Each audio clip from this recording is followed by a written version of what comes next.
کل نفس ذائقۃ الموت، اس کا واضح ترجمہ علماء لکھتے ہیں کہ ہر نفس نے موت کا ذائقہ چکھنا ہے۔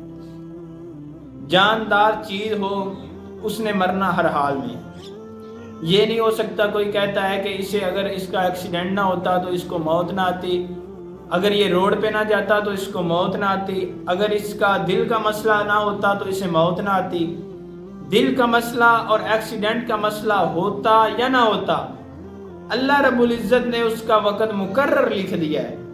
وہ چاہے گھر میں بیٹھا ہے، چاہے جنگ میں بیٹھا ہے، چاہے کسی میدان میں ہے، چاہے کسی بھی حالت میں ہے، اللہ رب العزت نے جو اس کا وقت مقرر کر دیا ہے، اس وقت کے عین مطابق اس کے سانس ختم ہو جائیں گے۔ تو جب ہمیں پتہ ہے کہ اللہ رب العزت نے ہمارا وقت طے کر لیا ہے، مقرر کر لیا ہے، ہم ابھی پیدا ہی نہیں ہوئے تھے کہ ہمارے موت کے فیصلے ہو جاتے ہیں۔ اللہ فیصلہ فرما دیتا ہے کہ فلاں دن فلاں وقت فلاں جگہ پر اس کو موت دینی ہے، تو پھر ہمیں چاہیے کہ ہم موت سے پہلے اپنی موت کی تیاری کریں۔ موت کی تیاری کے لیے مختلف وقوع اور مختلف مقامات اور مختلف جگہ آتی ہیں۔ جیسے یہ آگے رمضان آ رہا ہے، اب رمضان میں بھی اللہ رب العزت نے کھلا فرما دیا، ہر ثواب کو 3 نہیں 7 مرتبہ دوہرا کر دیا۔ کس لیے کیا؟ حالانکہ اس ذات کو ہماری نماز کا کوئی فائدہ نہیں ہے یا وہ محتاج نہیں ہے۔ اگر ہم نماز نہ پڑھیں تو اس ذات کو نقصان نہیں ہے، اس ذات کو نقصان نہیں ہے، ہماری ذات کو نقصان ہے کہ اگر ہم نماز نہ پڑھیں گے۔ اسی طرح شب برات آ رہی ہے۔ اب شب برات کا کیا مقصد ہے؟ شب کا معنی ہوتا ہے رات، برات۔ وہ کہتے ہیں نا قیدیوں کو ان کو بری کر دیں، یہ برات کا یہی مقصد ہے کہ وہ رات بری ہونے کے لیے آ رہی ہے کہ کون شخص ہے جو گناہوں سے بری ہونا چاہتا ہے، کون شخص ہے جو شیطان سے بری ہونا چاہتا ہے، کون شخص ہے جو اس دنیا سے غافل ہونا چاہتا ہے اور اس دنیا سے دور ہونا چاہتا ہے، اس دنیا کے کاموں سے دور ہونا چاہتا ہے اور اللہ کے قریب ہونا چاہتا ہے۔ اس رات کا مین مقصد یہ ہے۔ اللہ رب العزت جو یہ بار بار موقع دیتا ہے، اسی وجہ سے دیتا ہے کہ کسی وقت میرا بندہ آ جائے۔ پھر مختلف موقع دے گے، کبھی رمضان کا موقع آ گیا، شب معراج کا موقع آ گیا، شب برات کا موقع، یعنی مختلف مقامات آتے ہیں جہاں پر اللہ رب العزت ہمیں یہ مہلت دیتا ہے کہ ابھی آ جاؤ میرے سے مانگ لو، ابھی آ جاؤ توبہ کر لو، ابھی آ جاؤ اللہ کے پاس آ جاؤ۔ تو ابھی ہمارے پاس موقع ہے، شب برات آ رہی ہے۔ مختلف ایسے لوگ ہیں، بالخصوص نوجوان، جو آگے پیچھے مسجد جائیں یا نہ جائیں، اس رات کو نوافل پڑھتے ہیں، اللہ سے مانگتے ہیں، روتے ہیں، گڑ گڑاتے ہیں، استغفار کرتے ہیں، توبہ کرتے ہیں۔ کس لیے توبہ کرتے ہیں؟ کہ اللہ ہم سے راضی ہو جائے، اللہ کو منانے کے لیے کرتے ہیں، یہ سارا کچھ اللہ کا قرب حاصل کرنے کے لیے کرتے ہیں۔ تو شب برات قریب ہے، ہمیں بھی یہ چاہیے کہ ہم اس شب برات کا فائدہ اٹھائیں، اس کو ضائع نہیں کرنا، ایسے نہیں گزار دینا جس طرح پہلے راتیں گزار دیتے ہیں۔ یہ تو ہمارے لیے فائدہ ہے، یہ تو وہ جس طرح اسمبلیوں میں کہتے ہیں بجٹ آ گیا ہے، فلاں علاقے کا مسئلہ حل ہو جائے گا، بجٹ آ گیا فلاں علاقے کا مسئلہ، یہ تو ہمارے لیے ایک بجٹ آ گیا ہے، ہمارے گھر میں بجٹ آ گیا، ہمارے کمرے میں آ گیا، ہمارے بستر تک آ گیا ہے۔ آگے اٹھ کر اللہ کے سامنے حاضر ہونا تو ہمارا کام ہے نا۔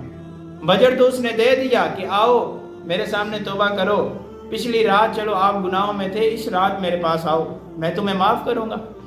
اس رات میں تو اللہ نے بجٹ بھیج دیا کہ اس رات میں تمہیں زیادہ ثواب دوں گا، زیادہ قبولیت عطا کروں گا، زیادہ اپنے قریب کروں گا۔ اس لیے ہر مسلمان پر یہ فرض ہے، موت کا کوئی پتہ نہیں ہے، یہاں بیٹھے بیٹھے آ جائے، سانس نکل جائے، پتہ ہی نہیں لگتا۔ لوگ کہتے ہیں اچھا خاصا نوجوان تھا، پتہ نہیں کیا ہوا، اس کی عمر تو اتنی زیادہ ہو گئی، لیکن اتنی اس کو بیماریاں بھی ہیں لیکن یہ مرتا ہی نہیں۔ اکثر لوگ کہتے ہیں کیوں نہیں مرتا؟ بھائی اس کی موت ہی نہیں آئی، اس کو اللہ نے ابھی اپنے پاس بلایا ہی نہیں ہے، وہ کیسے مرے؟ اللہ نے اسے بلایا ہی نہیں ہے۔ ایک شخص جوانی میں ہی چلا جاتا ہے، یہ تو اچھا خاصا نوجوان تھا، کچھ تھا بھی نہیں، اچانک اللہ کے پاس چلا گیا۔ بھائی اس کی موت لکھی ہوئی تھی، اس کی موت کا وقت مقرر تھا۔ اس کی موت کا وقت مقرر تھا، طے شدہ تھا، اس لیے اللہ نے اسے اپنے پاس بلا لیا ہے۔ اس لیے کوئی یہ نہ دیکھے کہ بڑھاپا آئے گا، پھر یہ ہوگا، پھر وہ ہوگا، پھر موت آئے گی، بیماریاں لگ جائیں گی، پھر موت آئے گی، فلاں وجہ سے موت آئے گی۔ موت کا وقت اللہ نے طے کر دیا ہے، وقت مقرر ہے۔ ہم کھانا کھائیں نہ کھائیں، روزی کا ذمہ اس کے ذمہ ہے۔ ہم کوئی چیز کھائیں نہ کھائیں، اس نے روزی بھی ٹائم پر دینی ہے اور اس نے موت بھی وقت پر دینی ہے۔ اس لیے ہمارے لیے یہ روز جنازے اٹھتے ہیں، روز جنازے پڑھنے ہوتے ہیں، پڑھانے ہوتے ہیں، اکثر موقعوں پر جانا ہوتا ہے۔ لوگوں کو دیکھتے ہیں، کوئی قتل ہو گیا، کوئی مارا گیا، کوئی اسپتالوں سے اٹھا جنازہ، کوئی گھر سے اچھا خاصا، لوگوں سے باتیں سنتے ہیں، حیران ہو جاتے ہیں، ہم پریشان ہو جاتے ہیں کہ لوگ کیا باتیں کرتے ہیں اور یہ بندہ دنیا سے چلا گیا۔ روز ایسے جنازے دیکھنے کو ملتے ہیں، تو ایک وقت آنا ہمارا جنازہ بھی اٹھنا ہے۔ تو اچھا نہیں ہے کہ ہم اس وقت سے پہلے اللہ کو منا لیں، اچھا نہیں ہے کہ ہم اس وقت سے پہلے توبہ کر لیں، اچھا نہیں ہے کہ اس وقت سے پہلے ہم اللہ سب کو راضی کر لیں۔ پہلی بات یہ ہے ہم نے خود کو ٹھیک کرنا ہے، ہم نے خود کی اصلاح کرنی ہے۔ شب برات کا موقع یہی ہے کہ ہم زیادہ سے زیادہ اللہ کو منائیں، زیادہ سے زیادہ گڑ گڑائیں، زیادہ سے زیادہ روئیں، زیادہ سے زیادہ استغفار پڑھیں، ذکر کریں، اذکار کریں، قرآن کریم کی تلاوت کریں، احادیث پڑھیں، ان کو سمجھیں، ان کا ترجمہ سمجھیں۔